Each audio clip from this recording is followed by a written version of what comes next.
오늘 우리에게 주신 하나님 말씀은 에베소서 2장 4절로 10절 말씀입니다. 제가 받들어 봉독하겠습니다. 긍휼이 풍성하신 하나님이 우리를 사랑하신 그 큰 사랑을 인하여 허물로 죽은 우리를 그리스도와 함께 살리셨고 너희는 은혜로 구원을 받은 것이라. 또 함께 일으키사 그리스도 예수 안에서 함께 하늘에 앉히시니 이는 그리스도 예수 안에서 우리에게 자비하심으로써 그 은혜의 지극히 풍성함을 오는 여러 세대에 나타내려 하심이라. 너희는 그 은혜에 의하여 믿음으로 말미암아 구원을 받았으니 이것은 너희에게서 난 것이 아니요 하나님의 선물이라. 행위에서 난 것이 아니니 이는 누구든지 자랑하지 못하게 함이라. 우리는 그가 만드신 바라 그리스도 예수 안에서 선한 일을 위하여 지으심을 받은 자니 이 일은 하나님이 전에 예비하사 우리로 그 가운데서 행하게 하려 하심이니라. 아멘. 할렐루야. 우리 전후좌우에 계신 분들과 우리 아름다운 미소를 띄우시면서 잠깐 인사하는 시간을 가지기 원합니다. 이렇게 인사하시죠. 하나님만이 우리의 소망입니다. 이렇게 인사하십시오. 하나님만이 우리의 소망이십니다. 하나님만이 우리의 소망이십니다. 네, 감사합니다. 오늘 저는 여러분들과 에베소서 강의 19번째 시간입니다. 그래서 구원의 목적이라는 말씀의 제목으로 함께 은혜를 나누고 싶습니다. 지난 한 2주간 우리 선교사님이 오셔서 선교 보고 예배도 드리고 또 지난주는 제가 또 PIM 협력교회 상암 한국인연합감리교회에 방문해서 설교를 하게 되어서 주일 강단을 한 2주 동안 제가 말씀을 전하지 못했는데 2주 동안 서지 않아서 아주 시간이 굉장히 오래된 것 같습니다. 특별히 또 5월은 가정의 달이라서 우리 에베소서 말씀을 이렇게 전하다가 순서대로 이렇게 진행하지 못하고 또 한번 그 스킵해서 에베소서 후반부의 말씀을 또 전했죠.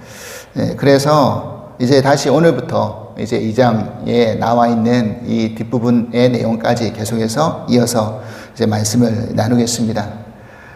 우리가 지금 에베소서 강의의 말씀을 전하면서 가장 많이 이야기하고 있는 것이 무엇인가? 바로 구원의 문제에 관한 부분입니다. 우리가 사실은 신앙이 가장 베이직한 거잖아요. 구원이 무엇인지에 대해서 우리가 알고 깨닫는 것은 말이죠. 그래서 그동안 그 에베소서 말씀을 전하면서 다루었던 말씀의 제목도 구원의 이해, 구원의 시작, 구원의 오해, 이런 말씀의 제목을 가지고 여러 가지 그 주제를 통해서 말씀을 나누었습니다. 여러분들 다 기억하시죠? 네. 말이 없으신 것은 기억을 하시는 것이라고 생각이 듭니다.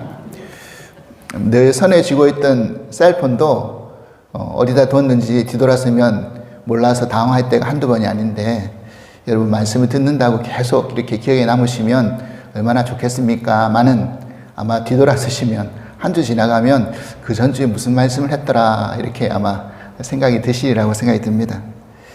그래서 저는 좀 늘 감사합니다. 여러분들이 좀 잘 잊어주시니까 했던 이야기 반복해도 또 할 수 있어서 좀 미안한 마음이 좀 덜 드는 그런 생각이 들기도 합니다.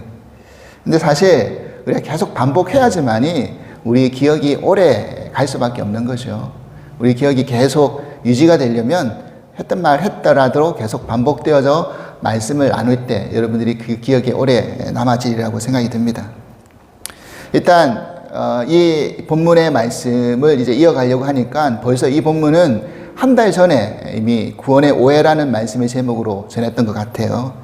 그래서 이것을 일단 간단히 정리를 하고 넘어가자면 이 구원이라는 것이 결국 내가 선택해서 내 쪽에서 시작한 것이 아니라 하나님이 선택하셔서 하나님 쪽에서 구원이 시작이 되었다. 그리고 하나님께서 시작하셨기 때문에 하나님이 그 구원을 이루어 가실 것이다. 이렇게 말씀을 나누었습니다. 그리고 우리가 받은 이 구원이란 이 신분적인 구원은 즉각적으로 일시적으로 일어나는 것이지만 그 즉각적으로 일어난 우리의 신분적인 구원에 더하여져서 우리의 수준이 변화되는 그것은 점진적인 그런 시간이 필요하다라고 말씀을 드렸습니다. 그래서 그렇게 우리를 성화시키셔서 결국 궁극적으로 영화의 자리에까지 우리를 하나님이 이끌어 가실 것인데, 그 과정 속에서 우리가 순종하며 나가며 믿고 나가며 된다라는 말씀을 나누었습니다. 그리고 오늘 본문 안에 등장하는 이 구원을 설명하는 세 가지 동사, 다시 말해서 우리를 살리셨고 일으키셨고 그리고 앉히셨다라는 이 구원의 세 가지 동사가 구원의 칭의, 성화, 영화를 설명하는 그림 언어의 내용이다라고 말씀을 나누었던 적이 있습니다. 그렇다면 오늘 여러분들하고 나누고 싶은 주제는 뭐냐면, 왜 하나님이 우리를 구원해내셨을까 하는 겁니다. 하나님이 왜 우리를 구원하셨을까요? 무엇을 위해서, 어떠한 목적을 가지시고 하나님이 우리를 살리시고 일으키시고 결국 궁극의 영화의 자리까지 앉히시려고 하는가라는 겁니다. 하나님께서 우리를 향한 구원의 가장 중요한 계획이 무엇인가 하면요, 결국 우리를 영광된 자리에 이르게 하셔서 존귀한 사람으로 만드는 것이라고 생각을 합니다. 여러분, 그러면 그 일을 하나님이 어떻게 이루어 가실 것인가? 순전히 하나님의 열심으로 이루어 가신다는 겁니다. 하나님이 열심 내서 그 구원을 이루어 가신다는 겁니다. 근데 우리가 구원 받기 전에 우리의 모습을 가만히 한번 생각해 보십시오. 우리는 본질상 진노의 자녀로서 죄의 종로를 하다가 어떤 가망성도 없는 그런 사망의 자리에 있었는데, 우리가 요청하지도 우리가 요구하지도 또 우리에게는 어떠한 조건도 없이 하나님의 전적인 은혜로 우리를 건져내셨잖아요. 그렇게 하신 이유가 뭘까라는 겁니다. 여러분 한번 생각해 보시죠. 하나님 왜 우리를 구원해내셨습니까? 이것에 대한 질문을 던지면 우리가 일반적으로 답할 수 있는 게 몇 가지가 있습니다. 하나님 왜 우리를 구원하셨지라고 이야기의 질문을 던지면 우리는 뭐라고 이야기할 수 있느냐면, 하나님이 우리를 사랑하셨기 때문이다. 하나님이 우리를 긍휼히 여기셨기 때문이다. 맞죠, 여러분? 이것이 우리가 일반적으로 생각할 수 있는 그런 정답입니다. 그래서 우리가 호세아 말씀을 통해서 그 하나님의 사랑과 긍휼의 그 특성이 인애라는 그 개념으로 설명되어질 수 있다라고 말씀을 드렸잖아요. 그래서 우리가 잘 알고 있는 요한복음 3장 16절, 복음 중에 복음이라고 말씀하시는 그 말씀이 뭡니까? 요한복음 3장 16절 말씀 보십시오. 하나님이 세상을 이처럼 사랑하사 독생자를 주셨으니 이는 그를 믿는 자마다 멸망하지 않고 영생을 얻게 하려 하심이라. 아멘이죠? 하나님 우리를 사랑하셔서 멸망하지 않고 독생자를 주셔서 영생을 얻게 하려 하셨다라는 겁니다. 분명 그렇습니다. 하나님 우리를 사랑하셔서 구원해 내신 것이 맞습니다. 근데 이걸 또 한편으로 생각해 보면 이거는 우리 쪽에서 바라본 하나님의 구원의 이유입니다. 구원의 목적이라는 겁니다. 근데 또 한편으로는 하나님 쪽에서 바라봐야 될 구원의 이유, 목적이 있다라는 거예요. 제가 지난주 샌프란시스코에 있는 상황연합감리교회에서 이제 말씀을 전한 다음에 이제 그곳에 올라간 김에 그 PIM 그 세미나에서 만났던 여러 목사님들과 이제 만나는 시간을 가졌습니다. 그래서 샌프란시스코 근교에 있는 오클랜드하고 또 세크라멘토에 계신 목사님이 또 제가 온다고 하니까 일부러 내려오셔가지고 같이 식사도 하고 교제하는 그런 시간을 가졌습니다. 제가 월요일 저녁 비행기로 돌아왔는데요. 그 중에 한 분 세크라멘토에서 목회하시는 목사님이 그분이 트레킹 같은 하이킹을 참 즐겨 하시는데, 이왕 제가 왔으니까 짧은 시간이지만 자기가 한번 이렇게 샌프란시스코를 한번 구경시켜 주겠노라 이라고 말씀하시면서 저를 좀 안내해 주셨어요. 그래서 제가 그분을 따라 이렇게 갔는데 전혀 준비는 되지 않았는데 그분이 또 하이킹까지 이렇게 저를 이렇게 인도하셔가지고 제가 준비 없이 갔다가 막 얼굴이 타고 그랬어요. 좀 제가 얼굴이 시꺼먼 이유는 기도를 안 해서 시꺼먼 게 아니라 그때 햇빛을 많이 받아서 선블락도 안 하고 갔기 때문에 그렇다라고 이해를 해 주시기 바랍니다. 여러분, 샌프란시스코 하면 랜드마크가 뭡니까? 금문교잖아요, 금문교. 그래서 그 목사님이 이렇게 엔젤 아일랜드라는 샌프란시스코 건너편에 있는 조그만 섬인데 그곳에 가서 트레킹을 했는데 그 가는 여정 속에서 뭐 어디 많이 들릴 수 없기 때문에 그 금문교를 이렇게 잘 보여주겠노라 하고 여러 포인트를 저에게 안내해 주셨어요. 그래서 금문교를 이렇게 봤는데 우리는 일반적으로 가면 한두 군데 포인트만 보고 오지 않습니까? 근데 이번에는 정말 여러 군데 포인트를 보면서 야, 금문교가 이렇구나라는 것을 새삼 알게 되었습니다. 저희가 한 6, 7년 전에 가족 휴가차 이제 샌프란시스코를 한번 방문한 적이 있는데 그때 저희는 한 포인트만 봤거든요. 근데도 금문교가 이제 항상 볼 수 있는 게 아니라 구름이 많이 끼기 때문에 전체적인 그 다리를 다 볼 수 있는 게 아닙니다. 그래서 그때 참 아쉬운 마음으로 돌아왔던 기억이 나는데 이번에는 날씨가 뭐 이렇게 화창하지는 않았지만 그래도 구름 한 점 없이 그 다리를 전반적으로 다 볼 수 있는 그런 시간이 되었습니다. 그러니까 내가 이제 하나의 지점이 아니라 하나의 관점으로 바라보는 게 아니라 여러 지점을 옮겨가면서 보니까 아, 금문교가 이렇구나 라는 것을 이제 알게 되면서 새삼 그 많은 그런 도움이 되었는데 여러분 못 보신 분들을 위해서 제가 특별히 사진을 준비했습니다. 그래서 한번 보시면 제가 몇 가지 보여드리겠습니다. 저것이 이제 금문교를 진입하기 직전에 이제 바라볼 수 있는 뷰 포인트입니다. 보통 분들이 저기서 사진을 많이 찍죠. 그 다음은요, 이제 건너와서 금문교를 지나와서 저기서 사진을 찍습니다. 저희 가족이 저기서 한번 사진 찍었는데 구름에 가려가지고 저기 다 보이지 않았습니다. 그 다음입니다. 이게 이제 그 금문교에 보면 왼쪽 편에 약간 언덕이 있거든요. 그 언덕 위에 올라가서 바라보면서 찍은 사진입니다. 조금 더 내려와가지고 찍은 사진이에요. 그러니까 바라보는 위치에 따라서 다 다르죠. 이제 저기까지 본 게 아니라 이제는 그 다음인데 가장 금문교 가까이 언덕 위에서 볼 수 있는 곳이 바로 저 지점이랍니다. 그래서 그곳에 가서 또 사진도 찍었습니다. 그리고 이제는 저기 어디냐면 엔젤 아일랜드라는 건너편 섬인데 섬에서 이제 금문교를 반대편으로 바라보면서 찍은 사진입니다. 그러니까 또 다르죠. 좀 확대해서 본 사진입니다. 저렇게 다른 겁니다. 그래서 뭘 보더라도 이렇게 다른 곳으로 이렇게 다른 관점으로 바라보는 것도 참 좋겠구나라는 생각을 하게 됩니다. 여러분, 구원을 바라보는 관점도 그렇다라는 거예요.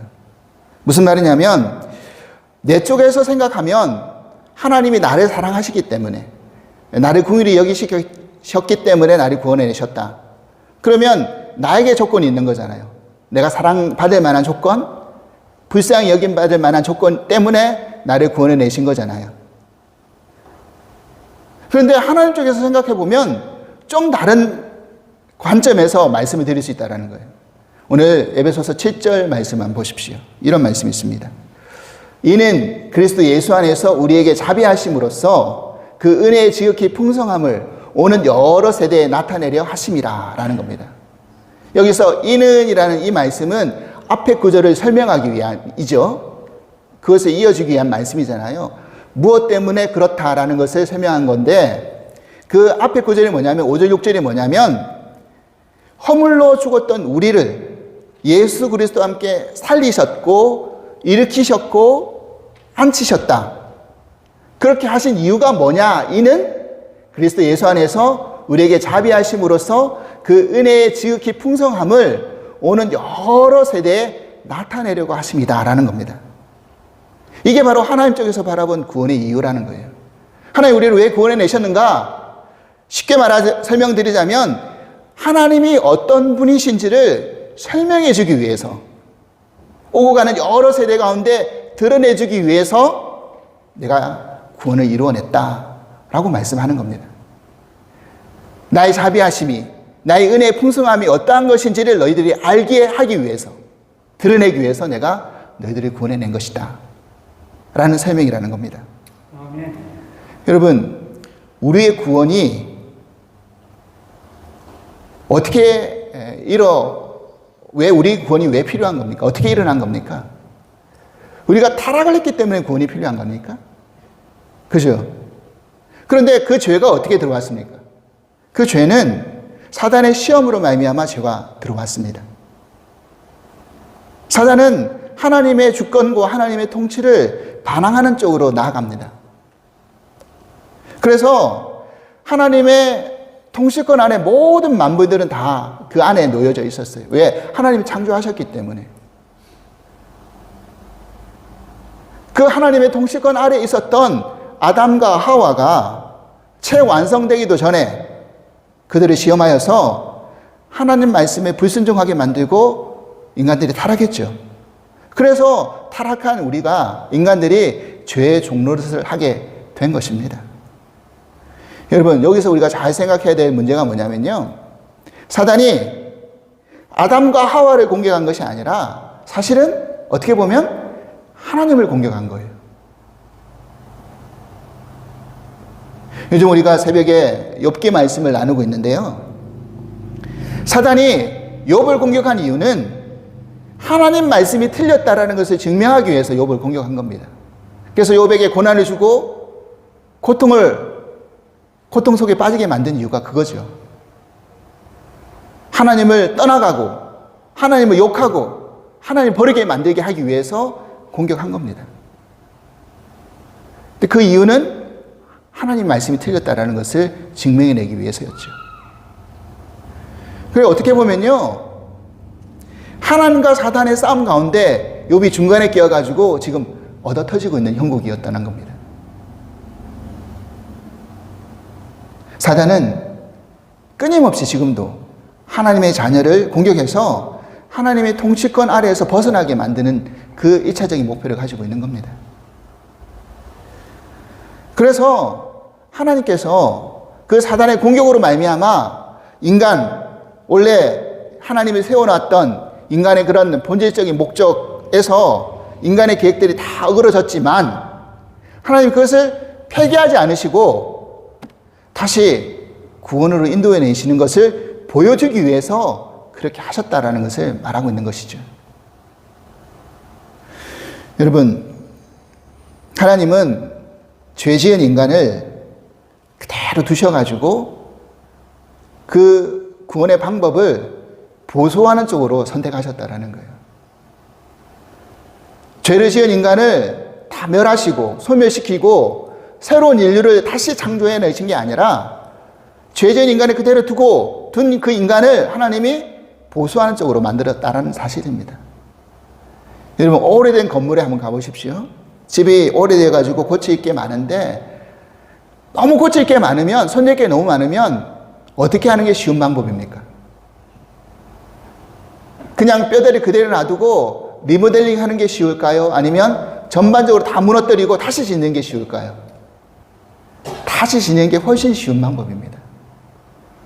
문제가 많은데 그 문제 많은 것을 어떻게든지 고쳐가서 수리해서 다시 쓰려고 하는 것이 사실은 더 어렵다라는 거예요. 그런데 하나님은 이런 쉬운 방법을 택하지 않으시고 다시 만드시는 것이 더 쉬운 방법인데 그것을 택하지 않으시고 더 어려운 방법을 택하시면서 그렇게 해내신 다음에 나의 자비하심이 어떠한 것인지, 나의 그 은혜의 지극히 풍성함이 어떠한 것인지를 너희들이 좀 알아라. 내가 그것을 너희들에게 보여주겠노라. 이렇게 구원을 이뤄내신 거라는 겁니다. 여러분, 이 부분을 로마서에서는 좀 더 쉽게 이렇게 설명을 해주고 있습니다. 로마서 3장 25절 26절 말씀입니다. 우리 같이 이 말씀 한번 읽어보실까요? 시작. 이 예수를 하나님이 그의 피로써 믿음으로 말미암는 화목제물로 세우셨으니 이는 하나님께서 길이 참으시는 중에 전에 지은 죄를 간과하심으로 자기의 의로우심을 나타내려 하심이라. 곧 이때 자기의 의로우심을 나타내사 자기도 의로우시며 또한 예수 믿는 자를 의롭다 하려 하심이라. 아멘. 하나님도 의로우시다라는 것을 이야기하실 뿐만 아니라 믿는 자도 의롭게 하시려고 그렇게 하기 위해서 구원해 내셨다라는 겁니다. 하나님은 이런 거겠죠. 그래, 사단아, 너가 아무리 망가뜨려봐라. 내가 다 원상복구해 놓겠다. 하나님 이런 마음이셨다라는 거예요. 그러면서 하나님의 의로움을 드러내시고 하나님의 의로움을 드러내셨을 뿐만 아니라 예수 믿는 우리 모두를 의롭게 만들어 주신 것이죠. 여러분, 욥기의 고난을 우리가 바라보면 그 고난과 회복의 과정 속에서 하나님이 뭘 증명해내고 싶어 하시는 겁니까? 하나님이 하나님 되심을 증명해내고 싶어 하신 겁니다. 그래서 욥이 나중에 어떻게 회복되는지를 보십시오. 욥이요, 결국 하나님의 하나님 되심을 이해하고 깨달음으로 자신이 당하고 있는 이 고통과 고난의 문제를 뛰어넘을 수가 있었던 겁니다. 그래서 결국에는 하나님이 욥이 과거에 잃어버렸던 모든 것들을 다시 회복시켜 주시면서 2배의 축복을 욥기 마지막 장에 허락하시잖아요. 그렇게 만드셨다라는 겁니다. 바로 하나님 편에서 하나님 쪽에서 바라본 구원의 이유가 바로 여기에 있다라는 겁니다. 근데 여기서 정말 중요한 건 뭐냐면 하나님의 하나님 되심이 증명되기 위해서는 그 은혜의 풍성함이 여러 세대에 나타나기 위해서는 누가 필요한 겁니까? 믿는 우리가 필요하다는 거예요. 우리가. 변화받은 우리가 필요하다는 겁니다. 우리 없이는 하나님의 그 구원의 온전하심이, 풍성하심이 증거되어지고 드러나지 않는다는 거예요. 뭔가를 증명하고 싶은데 증명하고 싶은 게 없으면 뭐가 증명되겠습니까? 나는 이렇게 은혜롭다. 나는 이렇게 자비롭다. 이걸 내가 증명해주고 싶은데 증명해주고 싶은 그 무엇이 없으면 무엇으로 증명할 수 있겠냐는 거예요. 하나님이 그 증명해내고 싶은 그것을 우리를 통해서 증명해내고 싶어 하신다는 겁니다.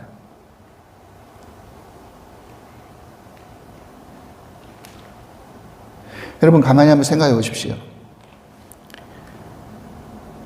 우리가 구원받기 전에 어떤 삶을 살았는지. 내가 전에는 세상의 풍조를 따라다니면서 공중권세 잡은 자, 사단의 그런 종노릇 하면서 불순종 가운데 살아가면서 육체의 욕심에 따라 그렇게 살아가는 본질상 진노의 자녀였는데 이제는 예수 믿고 나 이렇게 변화받은 것이다. 변화되었다. 여러분, 우리가 누구에게 하나님을 증거하고 싶은데 어떻게 증거할 수 있습니까? 가장 좋은 증거는 야, 너 나 잘 알잖아. 예수 믿기 전에 너 나 잘 알고 있잖아. 내가 얼마나 예수 믿기 전에 개차반으로 살았는지 너 알잖아. 근데 내가 이렇게 변했어. 너 하나님 한번 믿어보지 않을래? 이게 증거가 되는 거죠. 이게 하나님의 은혜의 풍성하심을 여러 세대 가운데 나타내는 방법이라는 것입니다.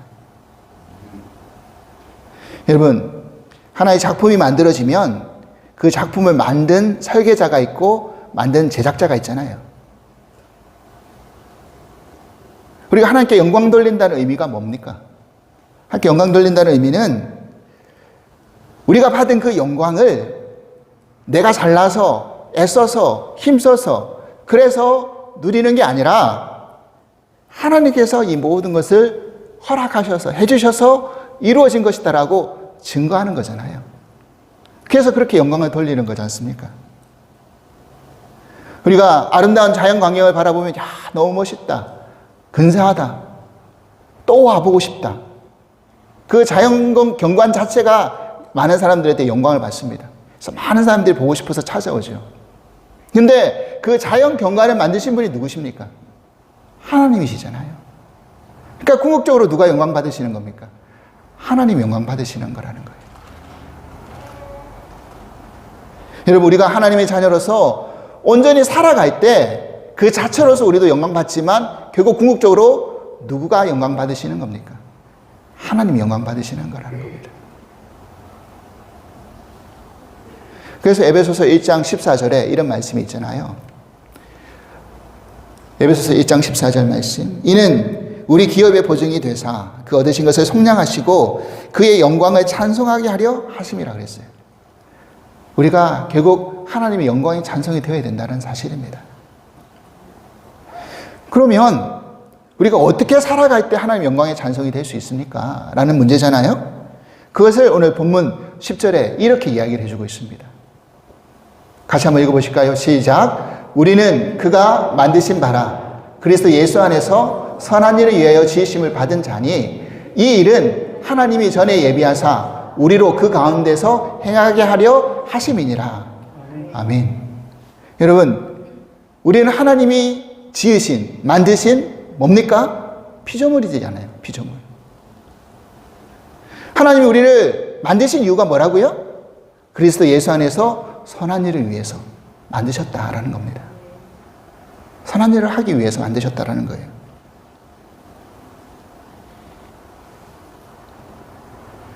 그런데 일을 해야 할 우리가 타락해서 죄를 지음으로 말미암아 선한 일을 행할 수가 없게 된 것입니다. 마치 물건을 만들어 놨는데 동작을 하지 않는 거예요.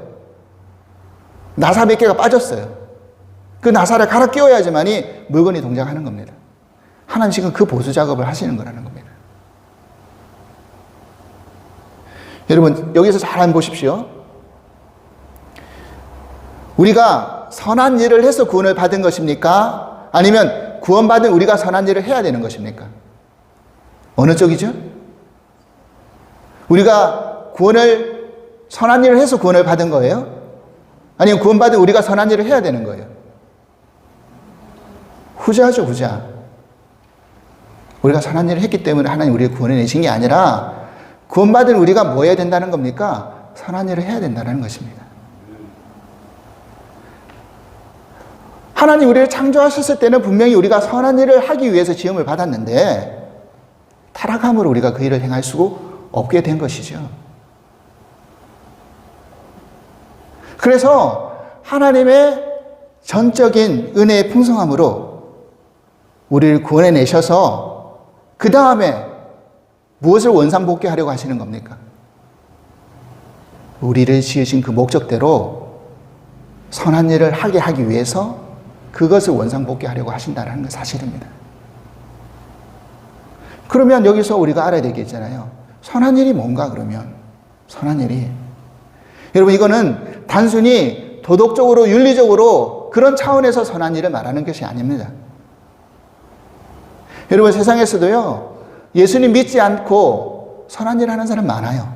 여러분, 그렇지 않습니까? 어려운 사람 도와주고 기부 많이 하고 우리가 일반적으로 생각하는 착한 일 하는 사람들 많아요. 나한테 피해 안 주면서 때에 따라 남에게 도와주면서 선한 일 하는 사람 있다라는 겁니다. 그런데 예수 믿은 우리는 그런 차원에서만 선한 일을 말하는 게 아니라는 겁니다. 이 선한 일은요. 이 선한 일이라는 것은 반드시 내가 어느 편에 서 있느냐가 1차적인 기준이라는 겁니다. 내가 어느 편에 서 있느냐. 내가 하나님 편에 서서 일하느냐 아니면 하나님 반대편에 서서 일하느냐, 여기에서 갈라진다는 거예요. 내가 하나님 편에 서서 일하면 그것이 선한 일이 될 수 있지만 내가 하나님 반대편에서 아무리 세상적으로 도덕적으로 윤리적으로 선하다라고 하는 일을 한다 할지라도 하나님 보시기엔 그게 선한 일이 아닐 수 있다는 겁니다. 왜냐하면 그것은 자기 의를 드러내는 것이고 궁극적으로 자기 자랑으로 끝날 가능성이 많기 때문에 그렇습니다. 여러분, 우리가 선한 일을 하지 않는 모습이 어떤 모습인지 한번 보십시오. 계속 제가 반복해서 말씀하고 있는 이 구절이잖아요. 에베소서 2장 2절 3절 말씀이잖아요. 그때 너희는 그 가운데서 행하여 이 세상 풍조를 따르고 공중의 권세 잡은 자를 따랐으니 곧 지금의 불순종의 아들들 가운데 역사하는 영이라. 전에는 우리도 다 그 가운데서 우리 육체의 욕심을 따라 지내며 육체와 마음에 원하는 것을 하여 다른 이들과 같이 본질상 진노의 자녀이었더니 라는 겁니다. 우리의 모습이었잖아요. 구원받기 전에 우리의 모습. 그러니까 다시 말해서 선한 일이라는 것은 하나님 편에 서서 세상 풍조를 따르지 않고 공중권세 잡은 사단의 종로로 타지 않고 육체의 욕심에 따라 마음에 원하는 대로 살지 않는 삶을 살아가는 그것을 선한 일이다라고 말하는 겁니다. 그렇게 살지 않고 살아가는 삶은 선한 일이 아니라는 거죠. 여러분, 문제는 그런데 우리가 선한 일을 할 만한 수준이 못 된다라는 데 있잖아요. 근데 선한 일을 함에 있어서 붙어 있는 전제 조건이 있다라는 거예요. 그게 뭔가, 아까 우리가 읽었던 10절에 보니까 뭐라고 되어 있느냐면요. 그리스도 예수 안에서 선한 일을 위하여 지으심을 받았다. 그리스도 예수 안에서. 그리고 우리로 그 가운데서 행하게 하려 하십니다. 선한 일을. 예수 그리스도 안에서, 예수 가운데서 그 일을 행하게 하신다라는 겁니다. 그러니까 이 말은 뭡니까? 내가 내 힘으로, 내 실력으로, 내 의지로 선한 일을 해 나가는 게 아니라 예수 그리스도 안에 있을 때만이, 예수 그리스도 가운데에서 행할 때만이 선한 일을 할 수 있다라고 말씀하고 있는 겁니다. 아멘. 여러분, 마태복음 19장에 보면요, 16절로 17절에 한 부자 청년이 와가지고 예수님께 이런 질문을 던집니다. 어떤 사람이 주께 와서 이르되 선생님이여 내가 무슨 선한 일을 하여야 영생을 얻으리까? 라는 질문이었어요. 예수님이 뭐라고 대답하셨냐면 예수께서 이르시되 어찌하여 선한 일을 내게 묻느냐? 선한 일은 오직 한 분이시니라. 하나님이시라는 거잖아요. 내가 생명에 들어가려면 계명들을 지키라 라고 했어요. 여러분, 이 말씀을 가만히 보면 뭐냐면요, 우리는 일반적으로 이렇게 생각한다는 거예요. 내가 구원을 받으려면요, 예수님, 영생이라는 게 구원이니까 내가 영생을 얻으려면, 구원을 받으려면 무슨 선한 일을 하면 얻을 수 있습니까? 라고 질문을 던진 거예요. 그러니까 예수님이 뭐라고 하셨냐면 선한 분은 하나님 한 분밖에 없다. 다시 말해서 그 말은 너가 선한 일을 할 수 있는 능력도 실력도 안 된다는 이야기입니다. 그래, 너가 한번 해볼래? 그러면 그 생명에 들어가려면 한번 계명대로 한번 지켜봐라 라고 했거든요. 그러니까 이 청년이 뭐라고 대답했냐면 그래요 예수님, 저 그 계명 열심히 잘 지켰어요. 이웃을 공경하고 하나님 경외하고 부모 공경하고 이런 십계명에 나오는 내용을 계명대로 쭉 이야기하면서 열거하면서 나 이거 잘 지켰습니다 라고 말했어요. 그때 예수님께서 그 답을 들으시고 이렇게 그 부자 청년에게 요구하십니다. 뭐라고 요구하셨냐면 21절입니다. 19장. 예수께서 이르시되 내가 온전하고자 할진대 가서 내 소유를 팔아서 가난한 자들에게 주라. 그리하면 하늘에서 보화가 내게 있으리라. 그리고 와서 나를 따르라 하시니 그랬어요. 여기에서의 본질과 핵심은 뭐냐면 나를 따르라는 겁니다. 네가 선한 일을 할 수 있다라고 생각하지 말고 예수 그리스도 안에서, 예수 그리스도와 함께, 예수 그리스도 가운데에서 나를 따라오면서 그 일을 해야 된다. 그게 선한 일이다라는 걸 말하고 있는 겁니다. 그러니까 우리가 예수 그리스도 안에 있지 않으면 좀 전에 읽었던 에베소서 본문 2장 앞부분에도 그랬잖아요. 너희가 그 가운데서 행하여 세상의 풍조를 따랐다라는 거잖아요. 그러니까 예수 그리스도 안에 있지 않으면 우리는 어디 가운데 있다라는 겁니까? 흑암의 영 가운데, 세상의 영 가운데, 세상 가운데 있으면서 그 일을 행하면서 세상 풍조 따라다니고 자기의 마음의 욕심대로 따라가서 살며 죄의 종로를 타고 사단의 종로를 한다라는 거예요. 그러니까 내가 지금 어디 안에 있느냐, 누구에 속해 있느냐가 제일 중요하다는 거예요. 내가 어느 편에 있느냐가 선한 일의 기준이라는 거예요. 거기서.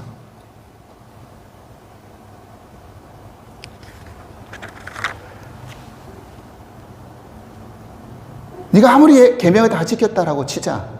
그런데 너가 나를 따르지 않으면, 내 안에 거하지 않으면 너가 얻고자 하는 영생, 너가 얻고자 하는 구원을 얻을 수가 없다라고 말씀하고 있는 것입니다. 여러분, 예수 그리스도와 함께 있지 않으면 우리는 선한 일을 할 수 없는 사람들입니다. 누구 때문에 우리가 선한 일을 할 수 있다고요? 예수 그리스도 때문에. 누구의 힘으로 선한 일을 할 수 있겠습니까? 예수 그리스도 때문에. 이것이 우리들에게 이야기해주고 있는 구원의 과정의 또 다른 설명이라는 것을 여러분들이 잊지 마셔야 합니다. 누구 때문에? 예수 그리스도 때문에. 예수 그리스도 때문에 구원받고 예수 그리스도 때문에 성화를 이루고 예수 그리스도 때문에 영화의 자리에 가는 겁니다. 예수 그리스도 때문에 우리가 선한 일을 할 수 있는 겁니다. 예수 그리스도로 말미암아 우리가 선한 일을 할 수 있는 것입니다. 이 일을 위해서 우리가 지음을 받았습니다. 우리가 다시 회복하고 구원받아서 이 일을 우리가 이뤄나가야 된다는 사실을 우리 모두 기억하시면서 우리가 하나님의 영광의 찬송의 자리에 우리 모두가 함께 이룰 수 있는 그런 은혜가 있기를 주님으로 간절히 기도합니다. 하나님 감사합니다. 하나님께서 우리를 하나님의 백성으로 자녀로 건져내 주시고 구원해 주신 은혜 참으로 감사를 드립니다. 그 모든 구원의 이유가, 구원의 목적이 하나님의 은혜의 풍성하심을, 그 자비로우심을 드러내기 위함인 것을 믿습니다. 하나님, 우리 구원받은 우리가 그 하나님의 그 은혜의 풍성하심을 온전히 증거하는 그런 삶을 살아갈 수 있도록 인도하여 주시옵소서. 우리가 하나님 안에서, 그 주님 안에서 거하면서 선한 일을 행하기 원합니다. 하나님, 세상에 바라보는 기준의 선한 일이 아니라 하나님 편에 서서 우리는 더 이상 세상의 풍조를 따라가지 아니하고 세상의 권세 잡은 자, 공중권세 잡은 자의 종로를 타지 아니하고 내 육체와 마음의 욕심 따로 살아가지 않는 하나님 앞에 우리가 좀 더 양보하고 좀 더 져주고 좀 더 이해해주고 좀 더 사랑하는 그런 삶을 살아내므로 말미암아 믿지 않는 이들이 우리의 변화된 모습을 통해서 하나님을 만나고 증거되어지는 그런 놀라운 은혜의 역사가 있게 하여 주시옵소서. 그것이 가장 선한 일인 줄 믿습니다. 우리가 그 선한 일을 위해서 뛰고 달리며 지음받은 목적대로 살아갈 수 있는 은혜를 허락하여 주시옵소서. 감사하며 예수 그리스도 이름으로 기도합나이다. 아멘.